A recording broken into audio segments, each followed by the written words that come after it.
Good evening, commissioners and guests.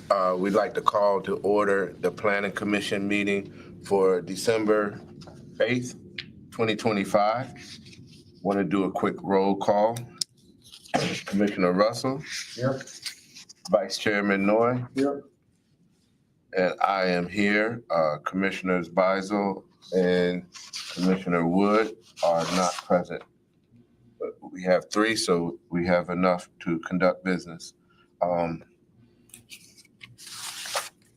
This time, I'd like to do an adoption of the agenda, but before we adopt the agenda, I'd like for Mr. Tabor to come forth and propose a change.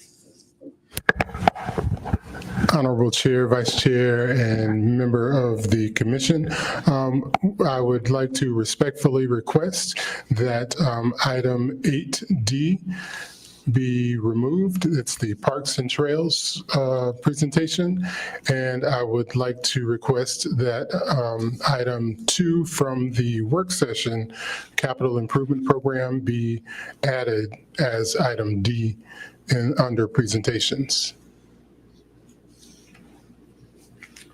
Mr. Chair, I make a motion to adopt as the changes have been made. Second. Okay, we have a motion and a second. Call for the vote on that. Commissioner Russell. Yes. Vice Chairman Noy. Approved.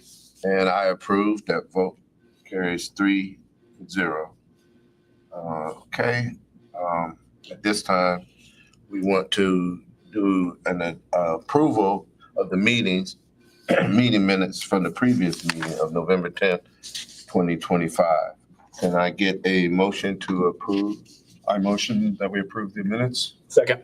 Okay, the motion has been made by Vice Chairman Noy and seconded by Chairman Russell. And we will have to vote on that. Chairman Russell. Yes. Vice Chairman Noy. Approved. And I approve. That vote carries 3-0.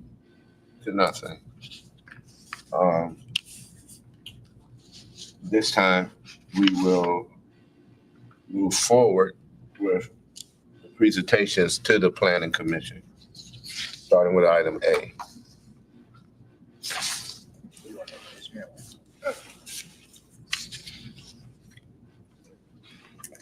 Good evening, Mr. Chair, Vice Chair, and members of the Commission. We have with us this evening Mr. Nguyen from Prince William County, who will be presenting to us regarding the Route 1 widening project.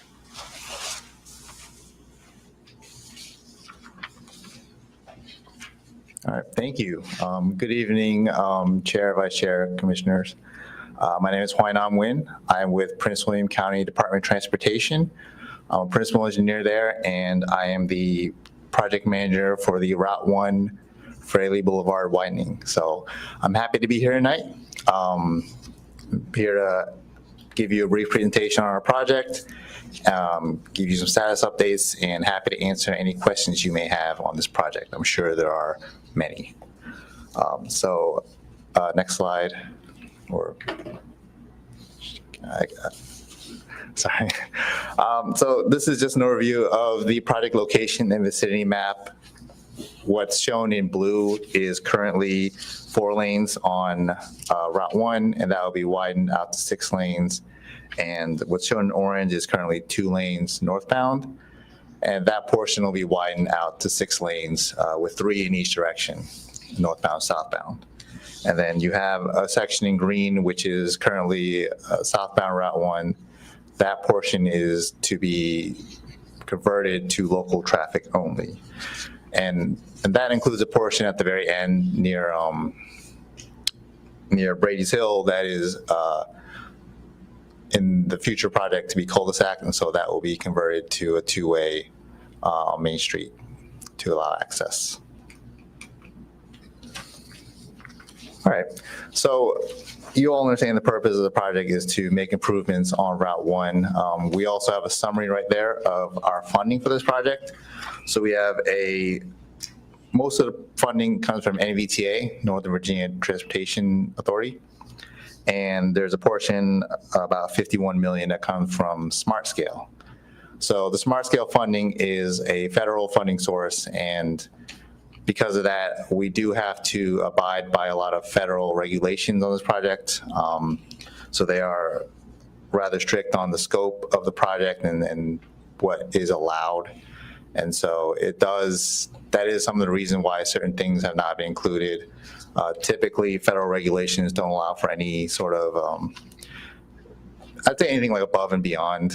So some things like some beautifications and stuff, some extra decorative like structural things, some of those are typically left out because federal funding just doesn't go for above and beyond things like that.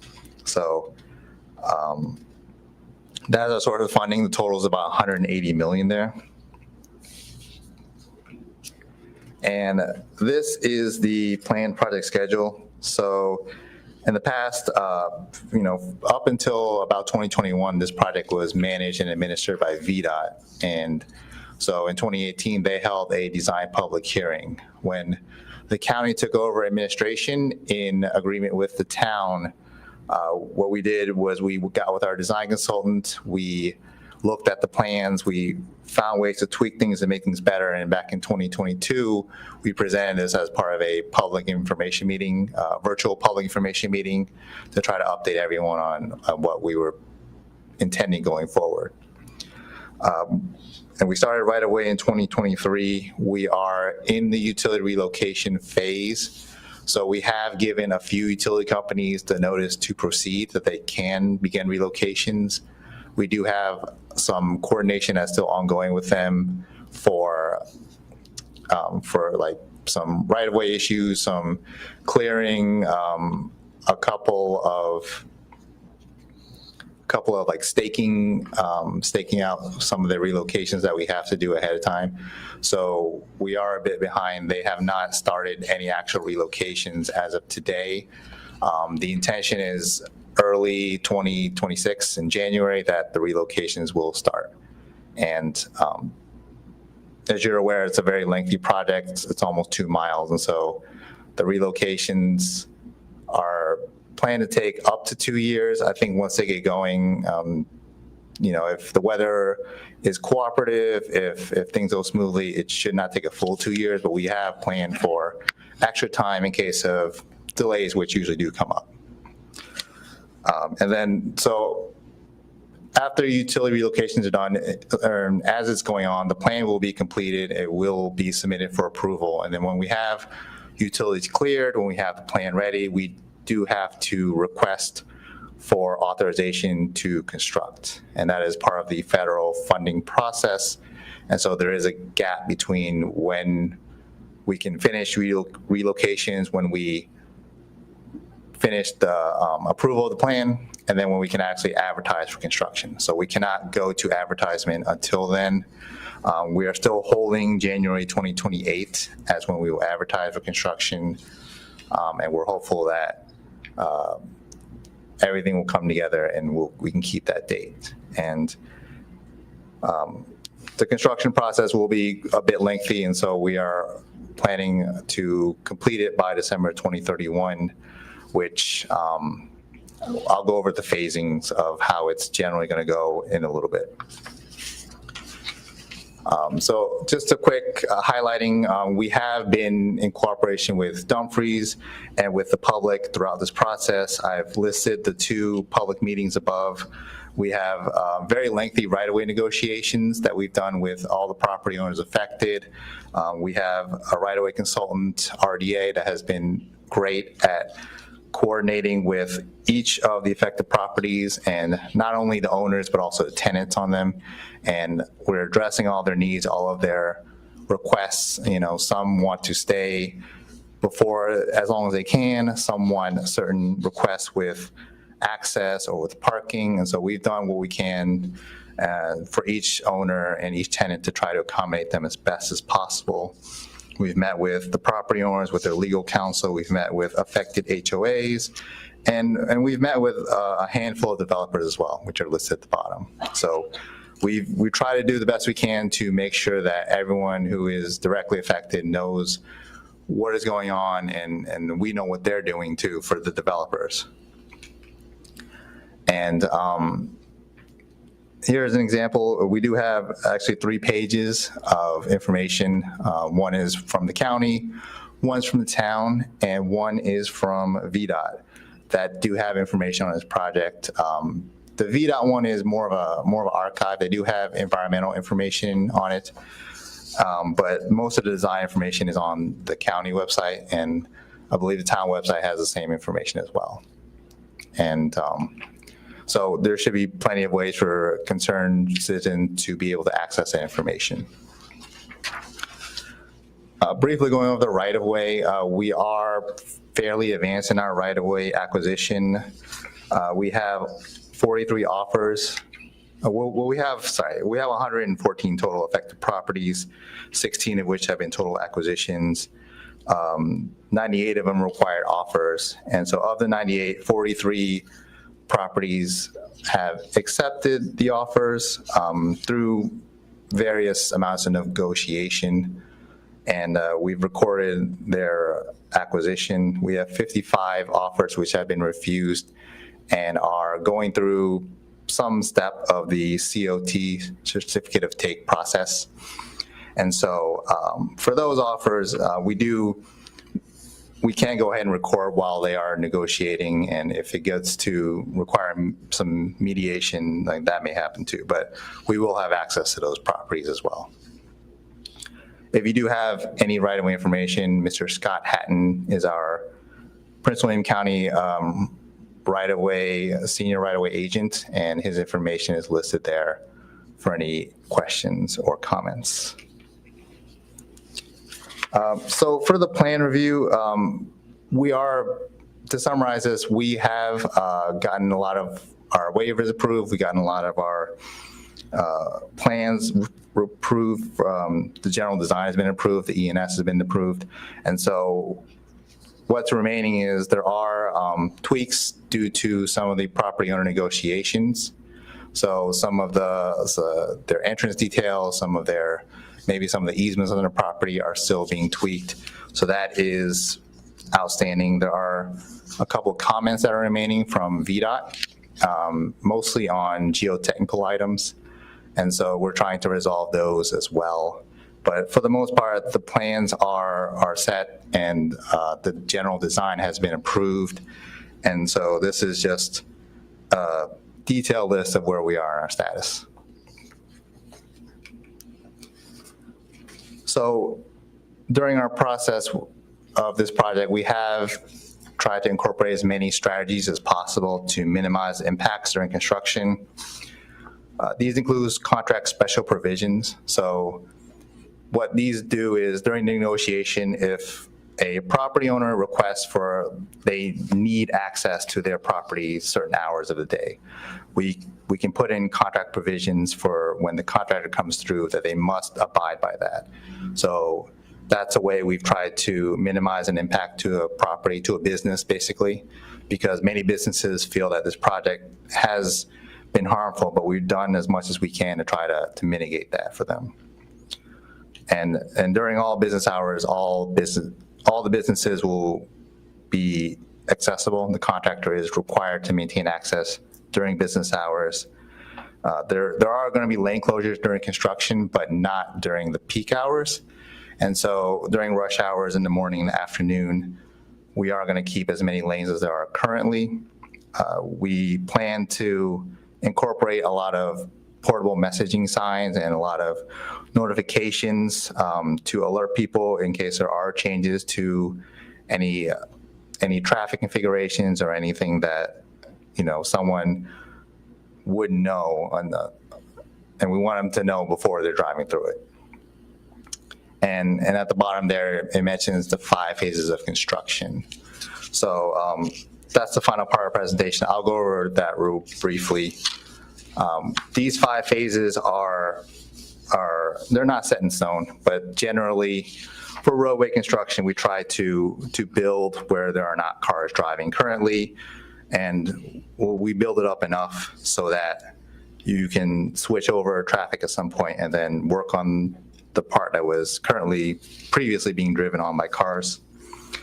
So in our 5 phases, we have it set up where Route 1, will be accessible. We're not going to have any major closures and only like minor closings of lanes during non-peak hours. So phase 1 is where we're going to widen Route 1 Fraley to the west side. And this is going to occur for the portion from the south end up to Canal Road. And it's shown in the purple there. And then phase 2 is one of the first shifts we're going to do. We're going to shift northbound traffic onto that widening and then widen the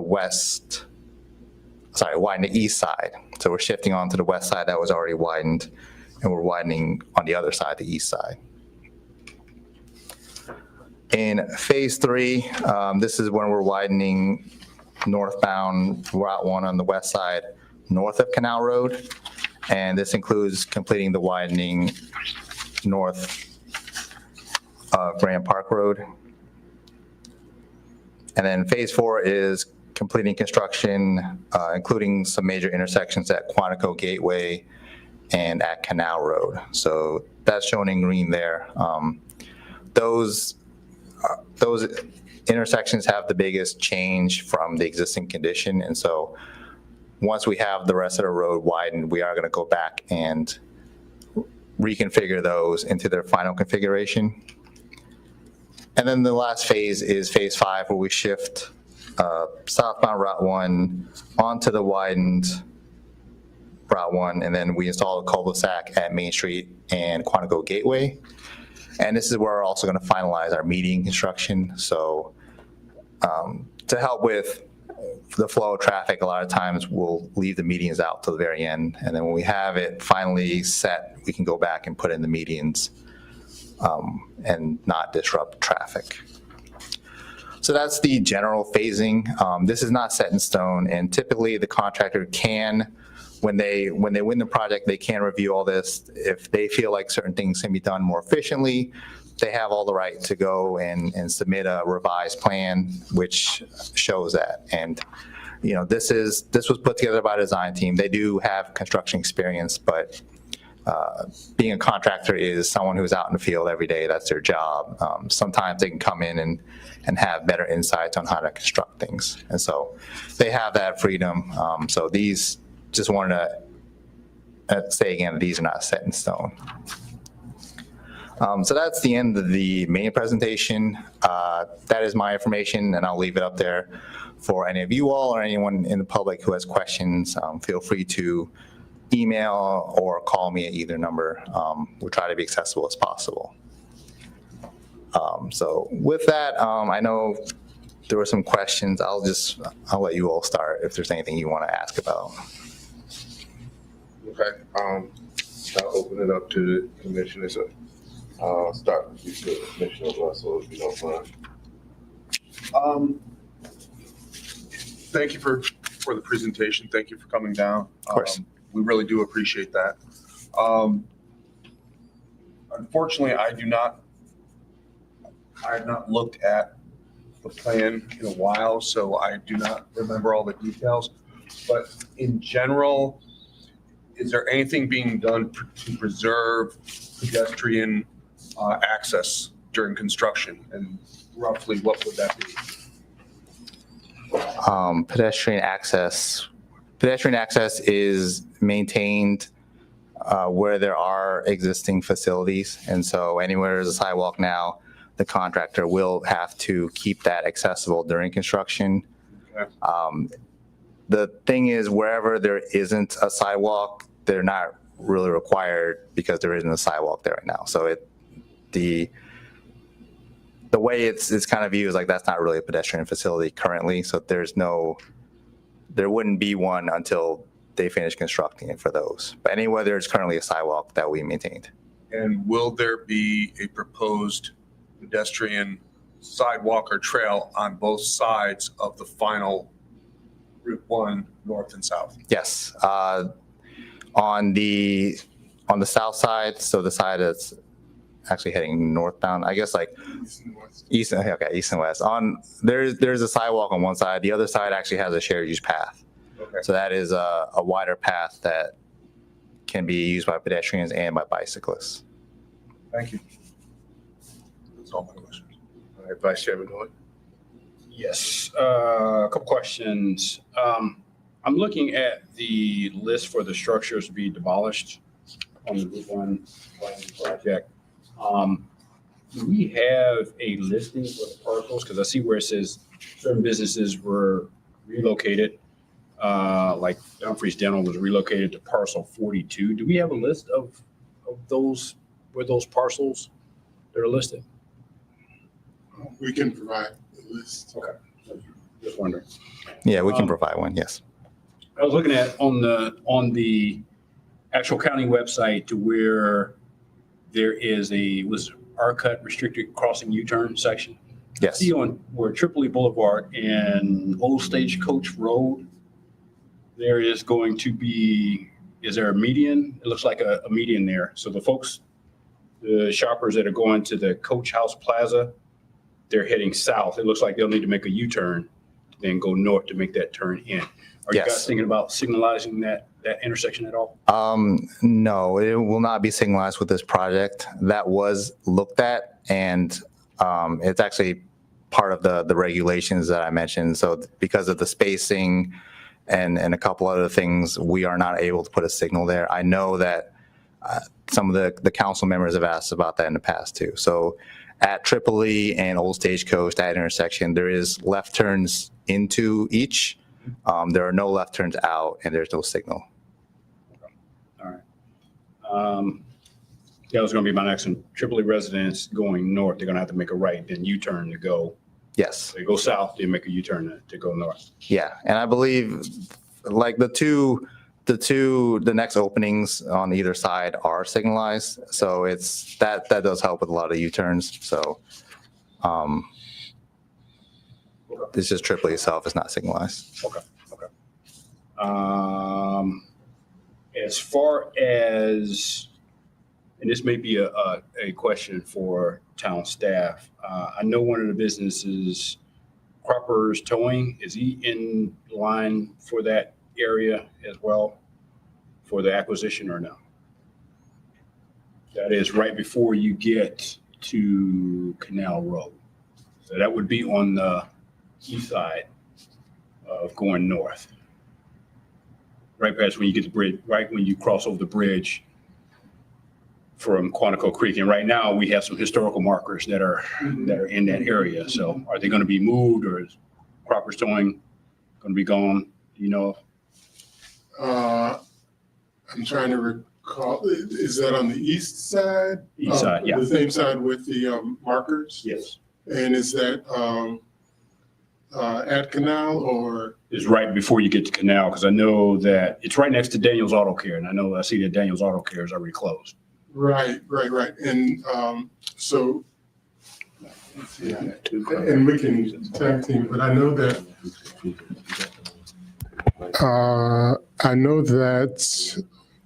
one of the structures at Canal and Route 1 will be demolished, but I believe the structures to the south of the buildings on that corner will be maintained.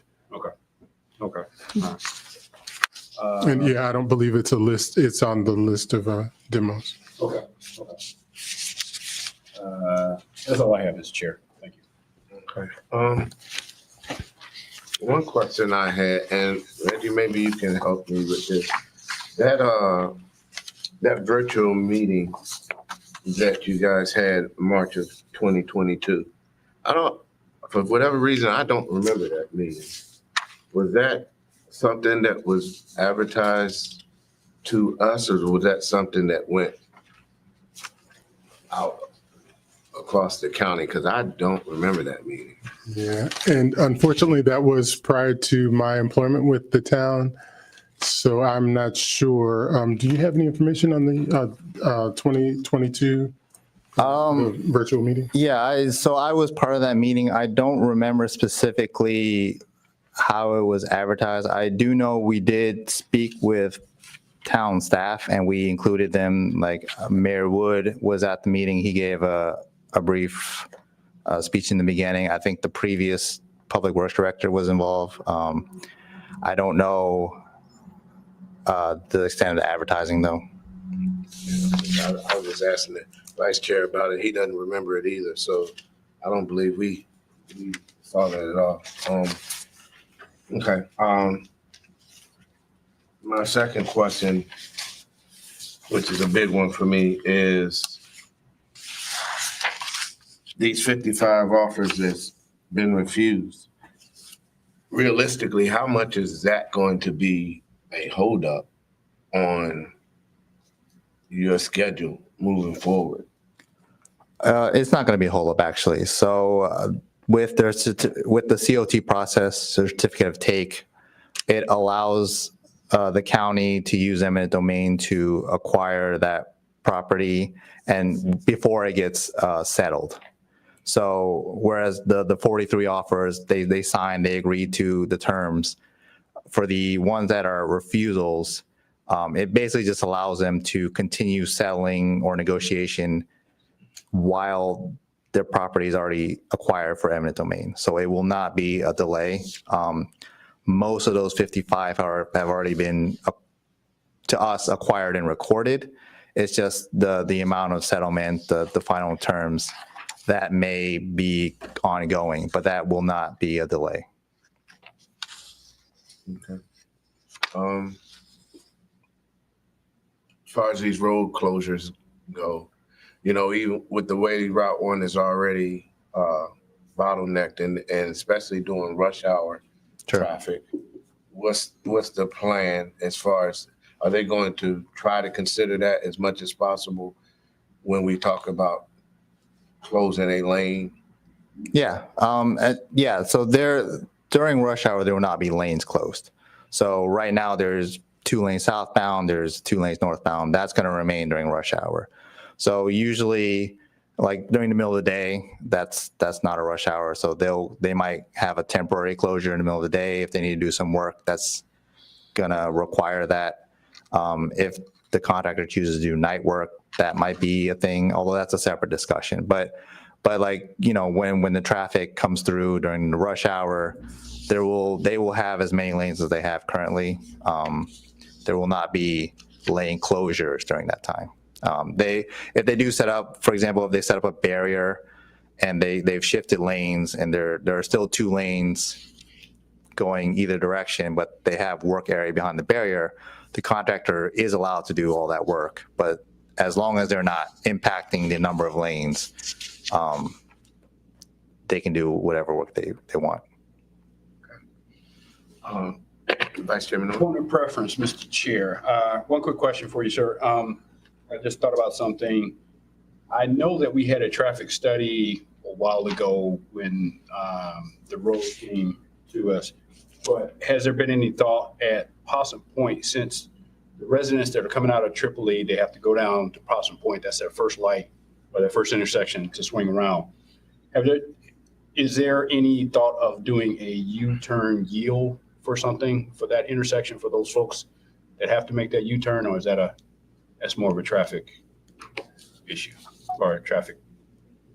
I don't remember off the top of my head whether it's a stop condition, like a protected left, or if it's a permissive, like a U-turn yield. Right. I can look into that. I think typically we try to have U-turn yields as much as possible. The only times are when there are issues with like maybe sight distance or number of lanes, and that could be an issue because there are 3 lanes in the future. I don't know off the top of my head. I can look that up for you, but we do try to include U-turn yields as much as possible. Okay, because I know that with the Route 234 construction, there's not going to be any more left turns for travelers going north. So if we could have some sort of consideration for the residents coming out of Tripoli, that would help. So, that's it. Thank you. Commissioner Russell, do you have anything else you'd like to No, just thank you for your presentation. Of course. Okay, I do want to ask, in relation to that stretch right there too that he's referring to. So you got Triple E, that's going to be one issue. But that corner right there where, Old Stagecoach, where the car dealerships are on that corner now, those dealerships, I believe, will be going away, correct? Those two, Yes. Yes. Auto, yes. so that road has already been cul-de-saced at the end. When you come out of there, this is a big concern for me because I've watched it. I picked my son up from Boys and Girls Club back in there. With there not being a light there, and there's no light or a plan of a light there at the Triple E corner, we got a real issue with people getting in and out of that back street, and especially school buses. Is there a plan for a light to come to that corner? It's not included with this project, and I don't think, I will say, like, whatever happens after this project, I think would be up to the town if they choose to pursue putting in a light. I don't think, I do think our design hasn't done anything that would prevent a light in the future. But just as part of this project, we've looked at it, and it's not possible with the regulations and the conditions to put a light in there. Explain that better to me, because it's not possible when we talk about public safety, and I've seen school buses almost get hit Sure. on that corner. How would that be the town's responsibility to come back later and put a light up when we have that extensive of a project already happening? Well, I don't want to get into the real engineering details. I'd have to look that up for sure. But my understanding is that there's an issue with the fact that, in that corridor, you have that intersection and you have the two that are adjacent to it. Those two have signals. And then to put one there would mess up the signal spacing. I believe there's just the spacing is not enough between signals. And so when you have signals that are too close together, that causes other problems with traffic and with backup and with signal timings and coordination. So that was one of the things that they just, with the regulations, they're not going to allow it where it's that close. Mr. Chairman, I have a question. Yes, sir. To go along with that, what has VDOT or Prince William County Schools done to coordinate such issues as this? Because from what I'm hearing there, it sounds like the only safe maneuver for a bus to get back there would be to do a right in only and a right out only at that intersection. Has there been any coordination with VDOT and Prince William County Schools Transportation Department to help coordinate what their buses are going to have to do to make sure that they have a safe route? Yes, we have informed them of this, and honestly, I don't ever recall hearing anything back that they found an issue. And so, honestly, this is the first I'm hearing of this issue, and I can follow up on it, but Okay, please do. yeah. Thank you.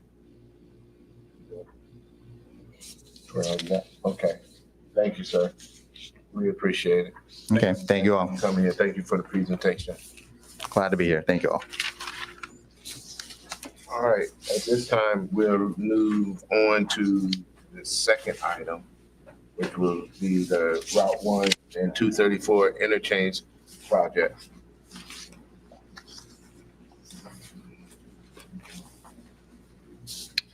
Okay, thank you. Mr. Chair, Vice Chair, and members of the commission, provided on the screen and at your place is a document entitled US Route 1 and Dumfries Road Quadrant Roadway. And this illustrates the traffic pattern at the new Route 1, Route 234 interchange. As was mentioned earlier, traffic coming eastbound on Route 234 will not be able to turn left onto or northbound onto Route 1 from Route 234. And they will, as in this top left image, will have to go through the intersection and loop around to go northbound.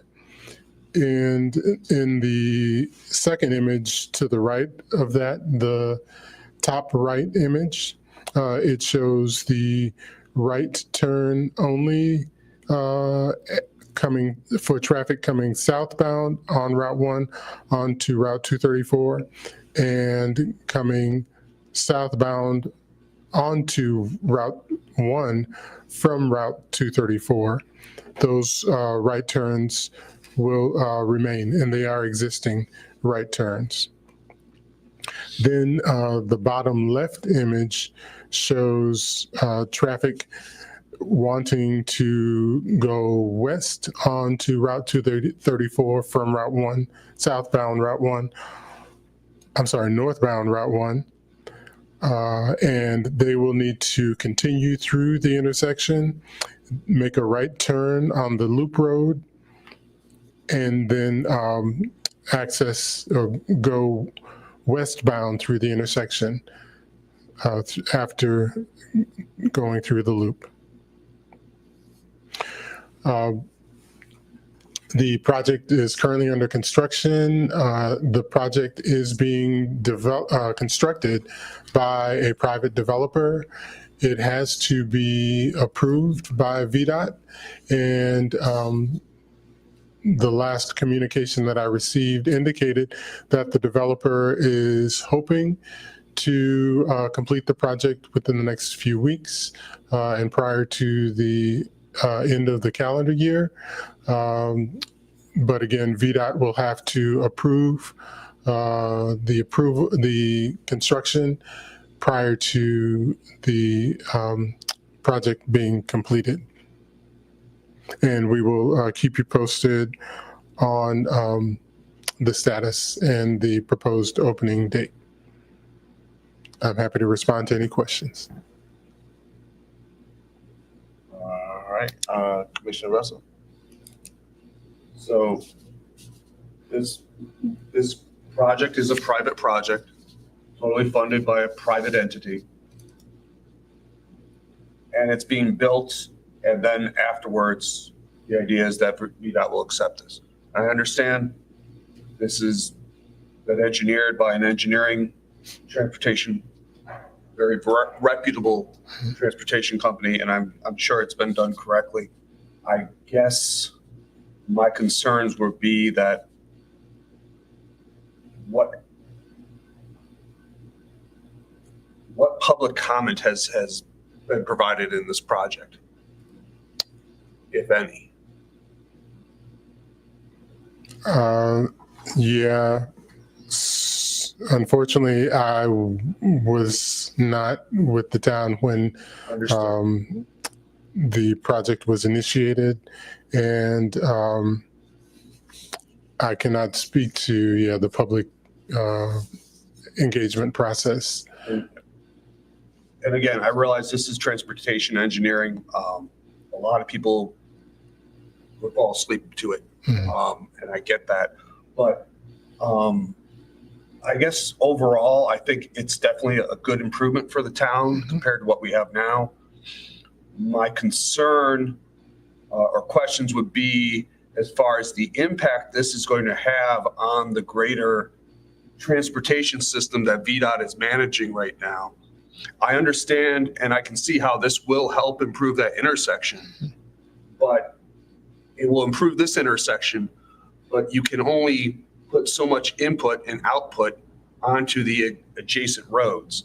One of my concerns would be, because like many of the people around here, I see this every day, but your on-ramp to 95 North has capacity to only accept so many transportations.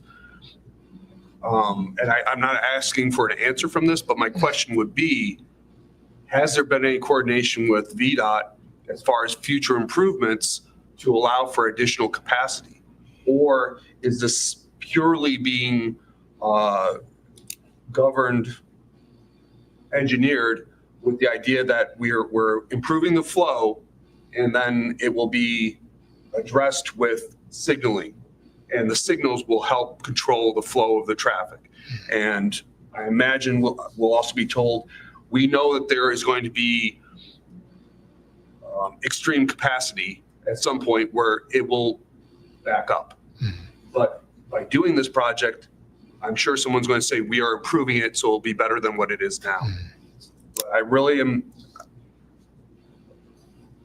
I think there should have been more public, at least allow the public to see it, comment on it. And maybe some things would have been brought up that could improve this, that this is a good project, but there might have been a better way or other things to improve along the way.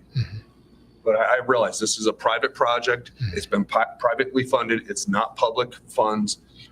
But I think for overall, again, for the residents of the town, the people that live in this area, and then come back and say, well, we're waiting on VDOT to approve this.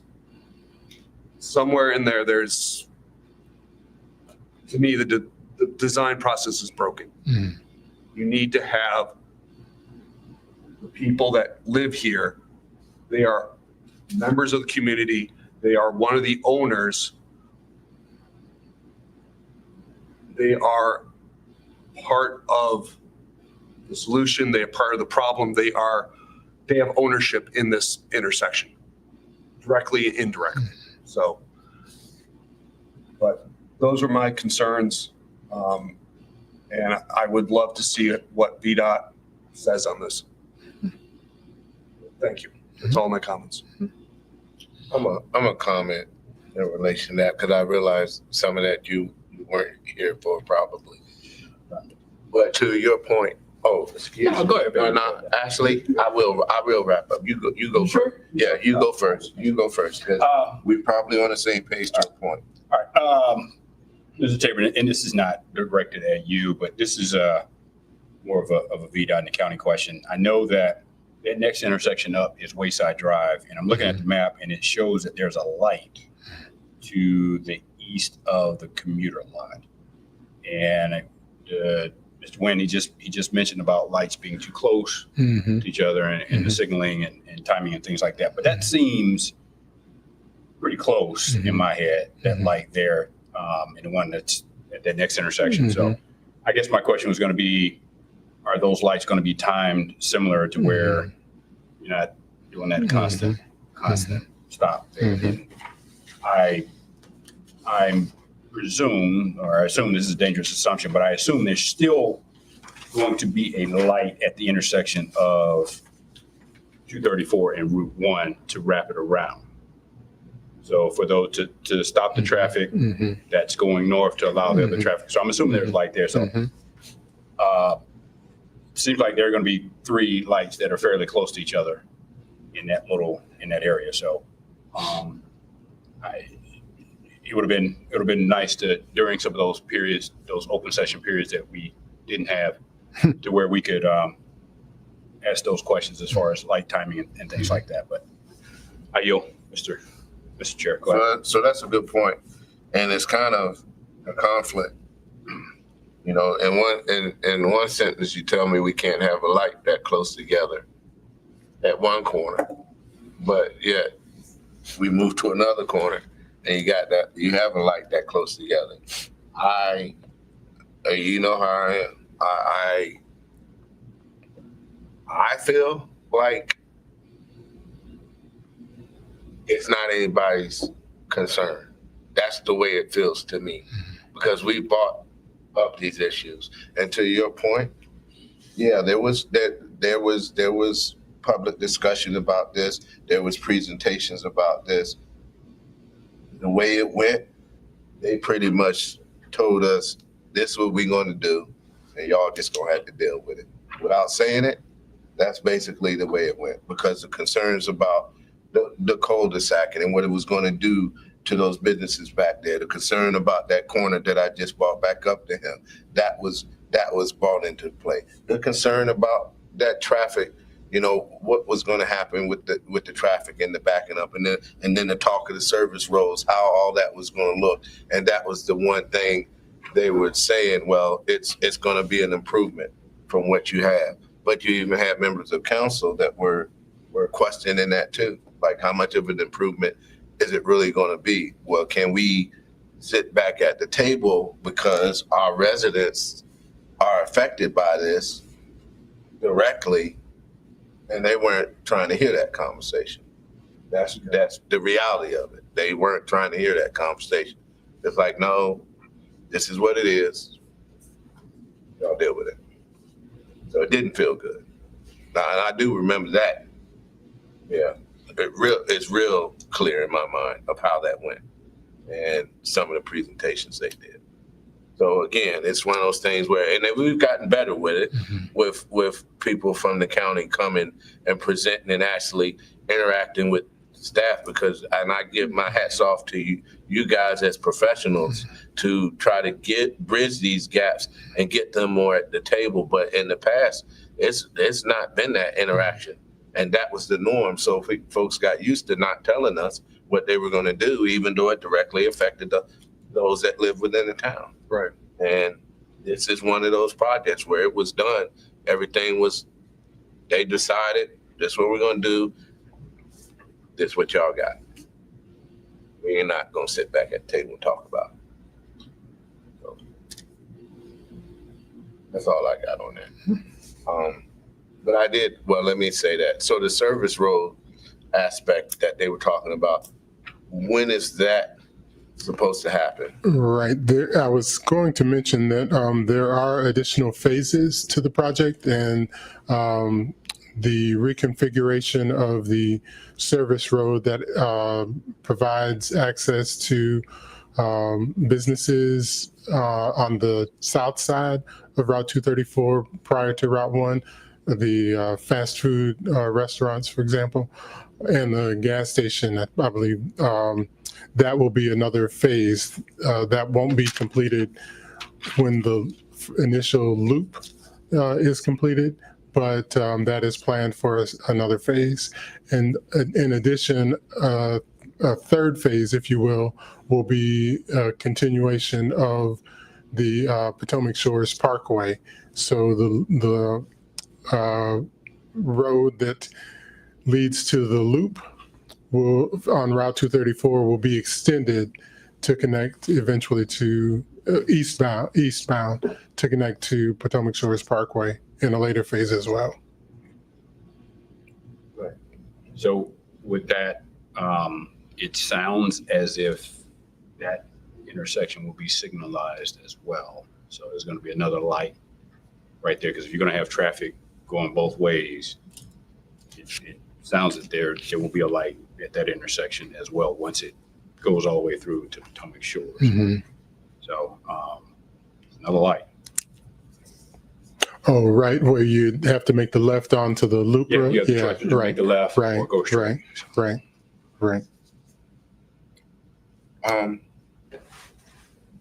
In doing what they're doing here, when you come across Route 1, like right there at that corner where the commuter lot is right there on the right.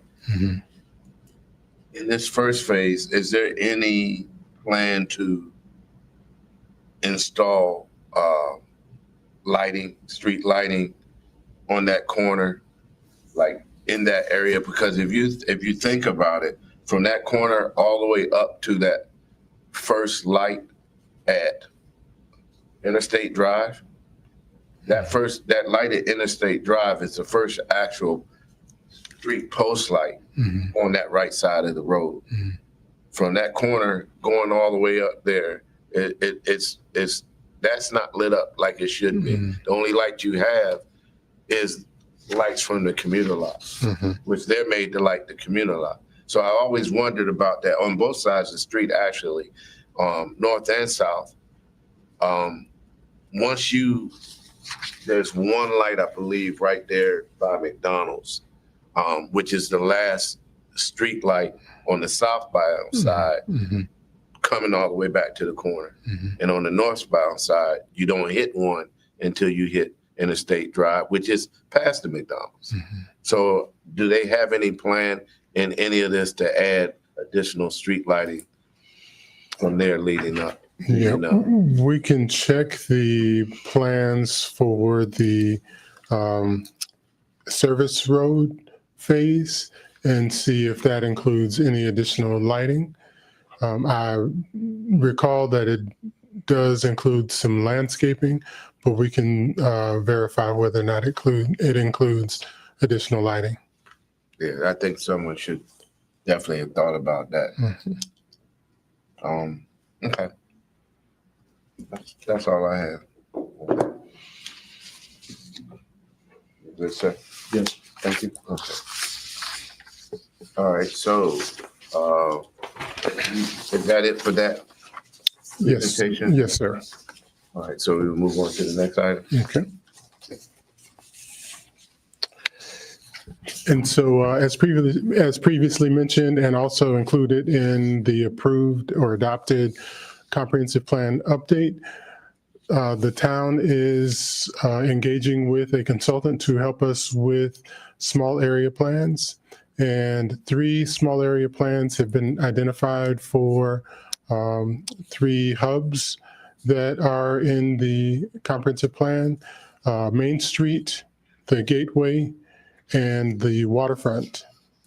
Small area plans will be completed with the assistance of a consultant. We are in the selection process phase to select a consultant, and we anticipate completing that process within the next few weeks, but certainly by the end of the calendar year. And we will keep you abreast of the process. The plans will have to be completed by December 31st of 2026 per the funding source.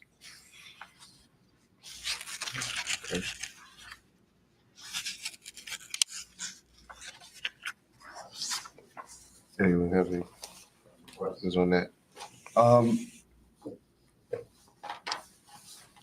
For the 3 area plans, has there been any overall issues or zoning changes that would be specific for those areas that have been looked at outside of what we already have in our zoning ordinance?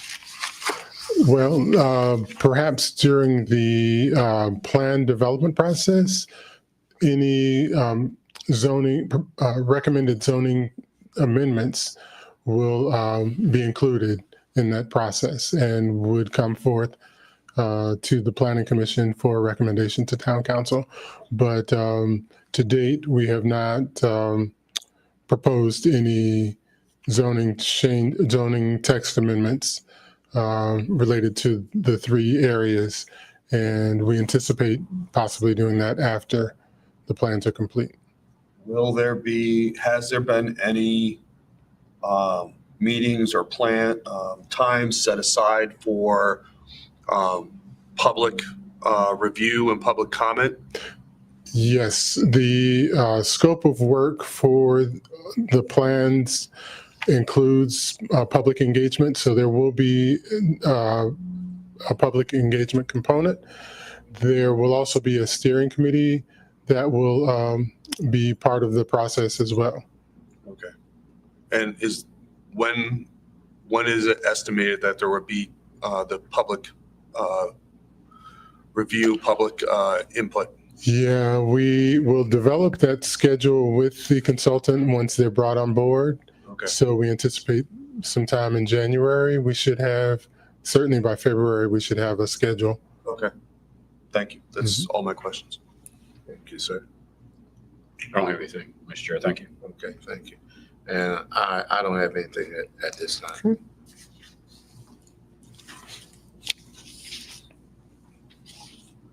All right, did you want to move on to the next? Yes, sir. Okay. My fault. And Move on. Mr. Harris, can we bring up the PowerPoint presentation, please? Great. Thank you. So tonight we have a draft capital improvement program. And what we did was look at the comprehensive plan update and pull out approximately 25 items that relate to capital improvements for consideration as a base for a capital improvement program. So a capital improvement plan or program, or CIP, is a planning tool for constructing public facilities and infrastructure improvements. The recommended capital improvement program includes the Planning Commission and Town Manager's recommendations, and it's adopted by the Town Council. When developing a CIP, the town considers the priorities of the comprehensive plan, and each project should adequately make reference to and be supported by the comprehensive plan. So what is a capital improvement? Capital improvements are major construction efforts that are non-recurring in nature. Generally, they are defined as the construction of buildings or facilities, including design, engineering, and other pre-construction activities and associated costs. The town CIP serves as a planning guide for expenditures on capital improvements. It helps in the development of large-scale projects for which costs exceed the amount normally available in the annual budgeting process. Often, capital improvements require multiple years to complete. Examples include transportation improvements, park infrastructure, and government buildings. The CIP helps to ensure capital projects are planned, scheduled, and funded. So the comprehensive plan and the town's capital improvement program is such that the Town of Dumfries Council adopted amendments to the comprehensive plan on June 17th of 2025. The recommendations included more than 300 action items, including 25 capital improvement actions. In accordance with the Code of Virginia, the capital improvement actions from the comprehensive plan should be incorporated into a capital improvement program. Also, in accordance with the Code of Virginia, the Planning Commission may recommend a capital improvement program for adoption by the Town Council. This presentation includes the initial consideration by the Planning Commission of capital improvement action items to be recommended as a capital improvement program to the Town Council. Prior to recommending the capital improvement program, further input from town departments, cost estimates will have to be included. We will endeavor to provide inventories, maps, and other related information to be included and considered in the capital improvement program. This is the initial step, with the recommendation to the Town Council being submitted as part of the 2027 budget process. The recommendation will be submitted, hopefully be submitted to the Town Council for consideration by their February meeting in 2026. So capital improvement actions in the comprehensive plan, and I'll try to go through this pretty quickly. Transportation and infrastructure.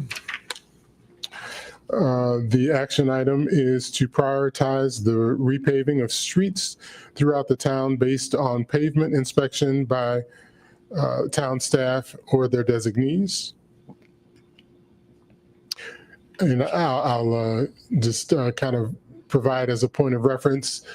On these slides, you'll see a goal that's included in the comprehensive plan, a policy that's associated with the goal, and then the action items specifically related to capital improvement actions that are associated with each policy. And the purpose is related to is defined in the comprehensive plan as well. But I'm only referencing the action items.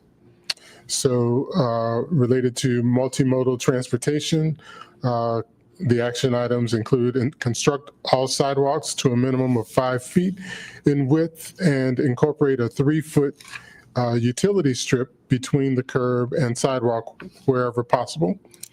A second action item would be to identify, plan, finance, design, and construct priority sidewalk connections.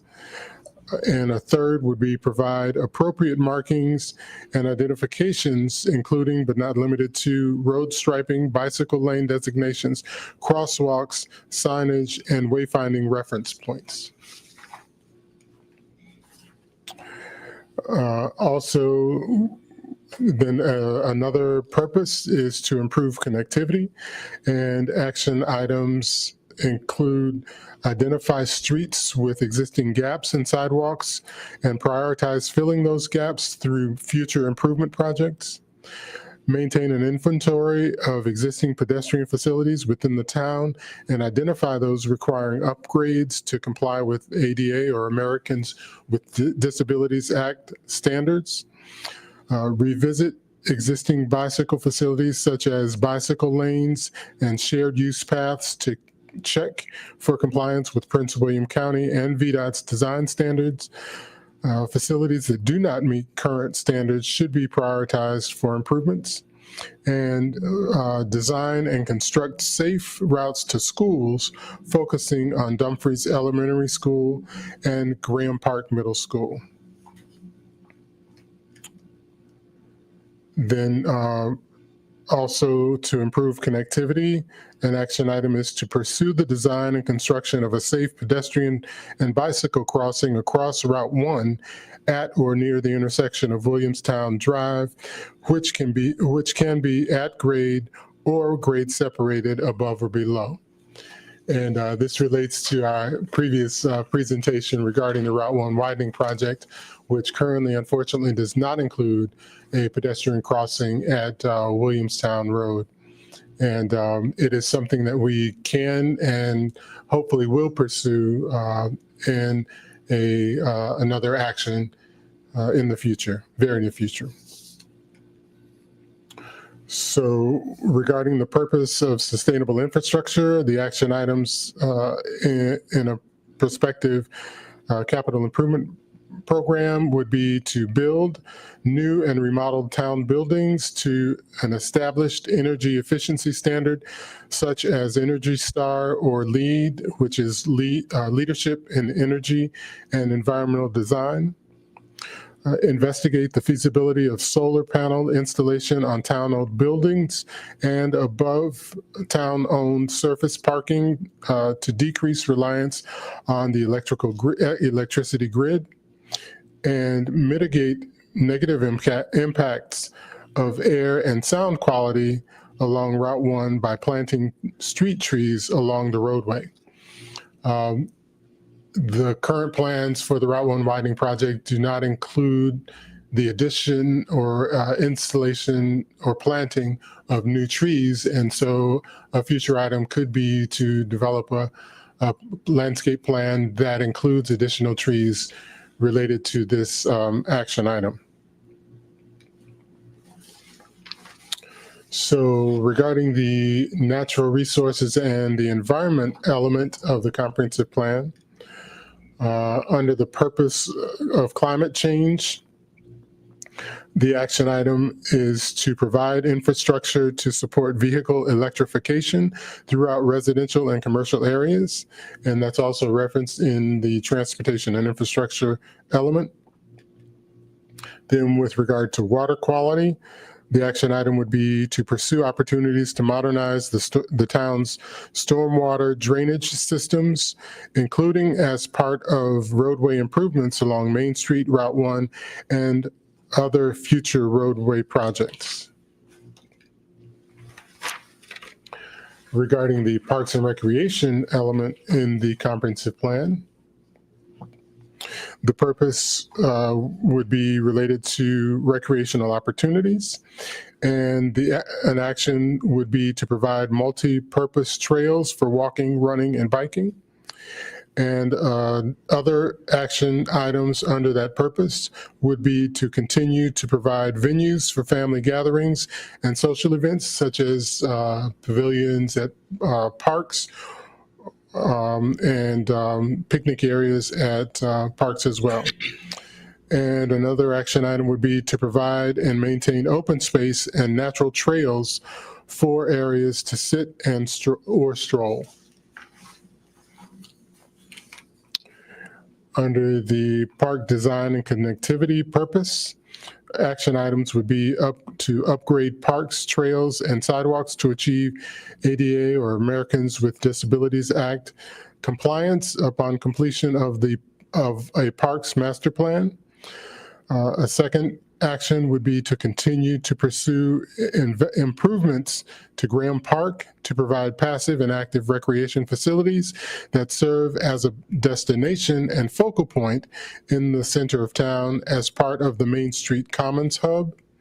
And a third action would be to coordinate site improvements at Ginn Memorial Park with the development of the new community center in the former Rescue Squad building. Also, under the purpose park design and connectivity, an action item would be to construct a wide multi-use path along one side of Main Street to connect the trail network with Main Street Commons and Gateway hubs. And under the purpose Parks and Recreation funding, the action item would be to expand recreation facilities within the town through grant and CIP funding. Under the Historic Resources, Arts, and Culture element of the comprehensive plan, under the purpose Arts and Culture, the action item would be to implement phased streetscape improvements in accordance with the Main Street Plan to accentuate the town's historic character and themes while enhancing the visitor experience and access to historic resources. And under the Public Health and Safety element of the comprehensive plan, under the purpose Healthy and Safe Community, the action item would be to pursue the undergrounding of power lines to reduce vulnerability to weather events and safety hazards to the public. And also under the purpose Health and Safety and Safe Community, an action item would be to include the police department's long-term facility needs in the capital improvement program and budget to ensure that the necessary facilities are provided to continue high-quality service delivery. So next steps would be to share the capital improvement plan elements with other town departments for review, comments, and amendments, followed by developing a document that includes the quantity and maps of the items in the CIP, then obtain cost estimates for each item, estimate the timelines for each item, then estimate the annual costs for budgeting purposes for each item, share the capital improvement program and plan with the town manager for review, comments, and amendments, then present the revised CIP back to the Planning Commission, hopefully by your January 12th meeting, and then present the Planning Commission's recommendations to the Town Council during their February 3rd or February 17th meeting. That is an ambitious schedule, and hopefully we'll be able to complete it on time, but if necessary, we'll make any necessary adjustments. And thank you, and I'm happy to respond to any questions or comments. Okay. Commissioner Russell. Thank you for the presentation. Vice Chairman Norton. One question, yes, under the multimodal transportation, is there a map of the proposed sidewalks available? We do have in the comprehensive plan a trails map, and I'll make sure that you have that. Because I know that it's been on the docket for the town council to extend sidewalks in certain areas of the town. And I just wanted to know if that's already, they have areas earmarked for it. That's it for me. Thank you, Mr. Chair. Okay. I do not have anything at this time. Thank you. That, don't believe we have any old business or any new business. Okay, the staff report on administrative approval. No, okay. Well, that being said, I believe we can adjourn this meeting. I'll make a motion to adjourn. Second that? Second it, and we will vote on that. Commissioner Russell, Yes. Vice Chairman Noy, Yes. and I approve. Our meeting is adjourned at 8:10 PM.